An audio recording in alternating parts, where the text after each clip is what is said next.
Ola, eu son Noela e hoxe traio-vos experimentos no salón. Bueno, no salón da vosa casa, pero conta igualmente. Vamos a facer experimentos científicos, os cales despois vos explicarei pouquiño a pouco por qué. Así que antes de empezar, o máis importante, sen dúbida, é protexernos de absolutamente todo o que poida pasar. Pois os experimentos serán complicados e terán moitos químicos, moi chungos.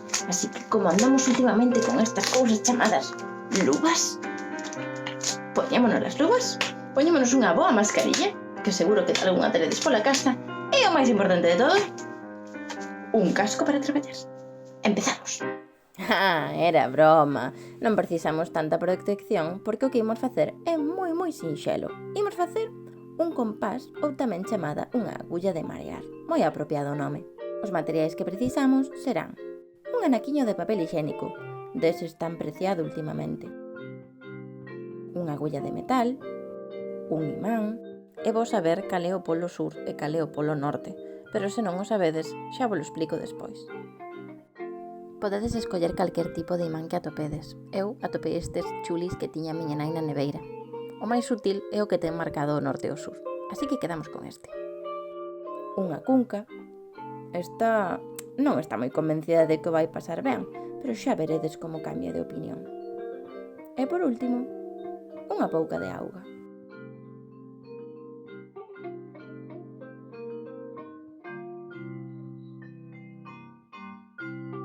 O primeiro paso é imantar con un dos polos unha das puntas da agulla. Se imantamos co polo sur do imán, esa punta mostrarános o norte. E do revés, se imantamos co polo norte do imán a agulla, esa punta mostrarános o sur. Neste caso, imantamos a punta co polo sur, ben imantadiño, por todo o redor. O seguinte é collermos o anaquiño de papel. É mellor coller só unha das capas. Pousámoslle a agulla enriba e con moito cuidado, e sen as luvas que antes collemos, pousámolo na auga, ata deixalo aboiando. Ten que ser moi amodiño. Unha vez pousada, deixamos que o papel abrande coa auga.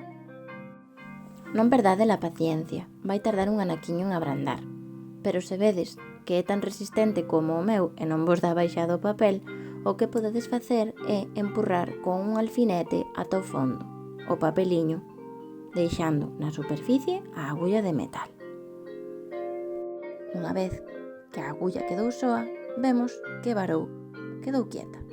Iso significa que xa chegou a marcar o norte. Ímolo comprobar. Efectivamente, vístedes? Apunta ao norte. Por que a agulla apunta ao norte? Maxia? Non, hai unha explicación. Explícovolo mentres vos ensino como, imantando co polo norte do imán, a punta diríxese ao sur. Vístedes algunha vez dous imáns atraéndose entre eles? Ben, pois o que sucede é que o imán do noso compás é atraído por outro moito máis grande, a Terra. Sí. Dentro da Terra hai un imán xigante que vai dende o polo norte ao polo sur. Entón, todos os imáns teñen dous polos, un positivo e outro negativo. Cando dous polos son contrarios, é dicir, positivo e negativo, atráense, mentres que cando os dous polos son iguais, positivo e positivo, ou negativo e negativo, repélense. Pois o mesmo lle sucede ao noso pequeno compás. Entendéstelo? A nosa cunquiña xa está un poquinho máis feliz. Bueno, rapazada, vémonos no seguinte vídeo de ciencia. Ata logo!